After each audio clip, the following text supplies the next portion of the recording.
ጉዳዩ ምን መሰላችሁ? አንዲት እህታችን በአረብ ሀገር ስትሰራ ቆይታ እነ ተስፍሻ አረርጌው ተቀብሏት ወደ ሀገር አስገብተው እዚህ ሊያሳክሟት ቤተሰብ ጋር ይደወላል። የደወሉት ክፍለ ሀገር ነው። ከክፍለ ሀገር ስትመጡ ትራንስፖርት፣ ምግብና መጠለያ አይቸግራችሁም፣ እዚህ መጥቶ አንድ ሰው የሚያስታምማት ሰው ያስፈልጋል፣ አይዞሽ የሚላት ሰው ያስፈልጋል ብለው ቤተሰብ የሚሰጠው ምላሽ ሁላችሁም እንድትፈርዱ ነው። ተመልከቱልኝ። መታከም ያለባትን ነገር ካለም ትታከማለች። ነገር ግን እንደ ቤተሰብ ኃላፊነት እዚህ መጥቶ እኛ ጋር ሊያግዘን የሚችል ሰው አለ? በሀሳብ ነው ይላል። በሀሳብ ሳይሆን በአካል እናንተ ስትመጡ እኛ ጋር አዲስ አበባ እናንተም ታረፋላችሁ እኛ ጋር ችግር የለውም። በማረፊያው ለምግቡ አትቸገሩም።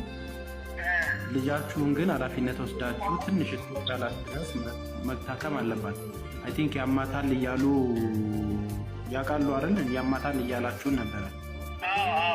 እዛ ውጭ ላሉ ዱባይ ላሉ የእኛ ስራ ባልደረቦች እንደሚያማት ስለነገራችሁን ስትመጣ ቀጥታ የሚያስፈልገው ወደ ጤናዋ መሄድ ነው አይደል? መታከም ነው።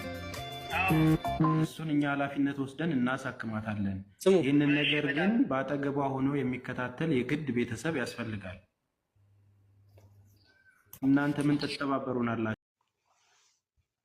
ውድ ተመልካቾቼ እንዴት ናችሁ? እንኳን ለብርሃነ ትንሣኤው በሰላም አደረሳችሁ። በዓል እንግዲህ በስደት ያላችሁ እንዴት አሳለፋችሁ? እንዴት ነበረ? ከኔ ጋር እግዚአብሔር ይመስገን ሁሉም መልካም ነው። እንግዲህ ለሀገራችን ያብቃን እያልኩኝ መጀመሪያ ላይ ያያችሁት ቪዲዮ እንግዲህ በሚያሳዝን ሁኔታ እንደሰማችሁት እንግዲህ እነ ተስፍሻ አራርጌው እንግዲህ እንደ ድርጅት አቋቁመው እህቶቻችን ከዚህ ታመው ሲገቡ የተለያየ የጤና እክል ሲደርስባቸው ምን ያደርጋሉ?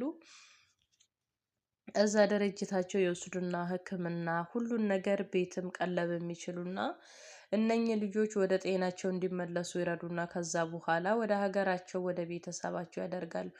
ይህ ነገር እንግዲህ መጀመሪያ ሲቋቋም የቤተሰብ ወይ ደግሞ የቅርብ ሰው የሚል የስልክ ቁጥር ይቀበላሉ ማለት ነው።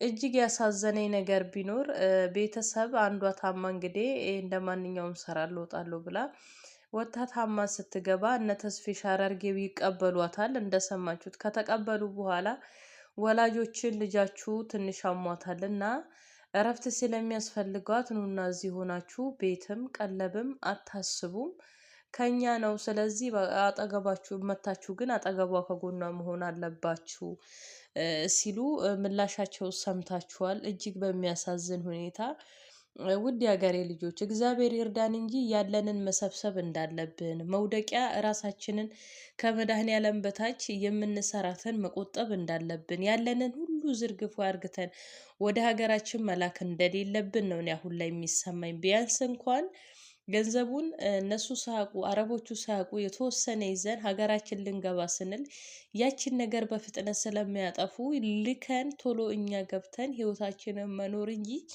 አለበለዛ ግን ይሄንን ለቤተሰብ ይሄን ያህል ወንድሜ ለአክስቴ ለጂንኪጃን ካልከናል ብለን እኛ የጤና እክል የገጠመለታ ግን መውደቂያችን እንኳን ወላጅም አይፈልገንም፣ ወላጅም አይወደንም። ስለዚህ ትኩረት የምታደርጉትን ነገር ትኩረት አድርጉ ራሳችሁ ላይ። በቃ ከምንም በላይ ከፈጣሪ በታይ ጤናችሁና ስራችሁ ላይ ትኩረት አድርጉ። እጅግ ነው የሚያሳዝነው እውነት ለመናገርና ብዙዎቹ ኢትዮጵያ ለስራ ለረፍት ይገባሉ።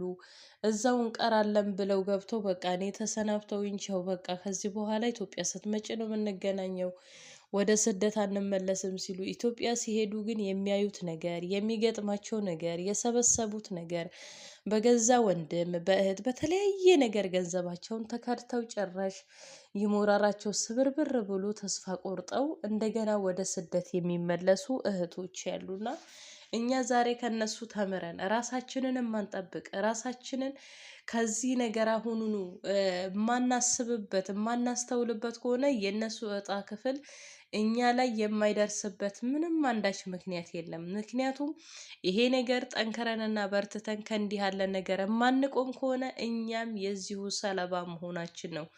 አንዴ ተበላን፣ አንዴ ተሸወድን። ከዛ በኋላ ግን አይናችንን መግለጥ አለብን ብዬ አስባለሁና የዚት የእህታችንን በጣም ውስጤን ይነካውና ወላጅ እንደዚህ ካለን እኛ ለነሱ ብለን ስንጎዳ ለነሱ ብለን ሙቀቱን ፀሐዩን ብዙ ነገር ችለን እየሰራን በዓል ብለን እንደነሱ ሳንዘንጥ በማዳም ኩሽና ስንርመጠመጥ ብዙ ነገር አሳልፈን ግን የጤናችን ስናጣ በዚህ ልክ ምላሽ መሰጠቱ እጅግ ያማል፣ እጅግ ያሳዝናል። ስለ እውነት ለመናገርና እጅግ ብዙ ያዘንኩበት ብዙ እኔ እንጃ ተስፋ እንትን እንድልበት ያጣውበት ነውና እግዚአብሔር ከእንዲህ ያለ ነገር ይጠብቀን፣ መድኃኔዓለም ይጠብቀን። በሰላም ሰርተን ወደ ሀገራችን እንድንገባ እግዚአብሔር አምላክ ይርዳን። እንደው ለፍተን ለፍተን ፈጣሪ የከንቱ ድካም አደርግብን ፍሬ አፍርተን የምናይበት እንድናደርግ እንዲያደርገን መድኃኔዓለም የሱ መልካም ፍቃድ ይሁንልን። ኮኪቲዩብን ሰብስክራይብ አድርጉ፣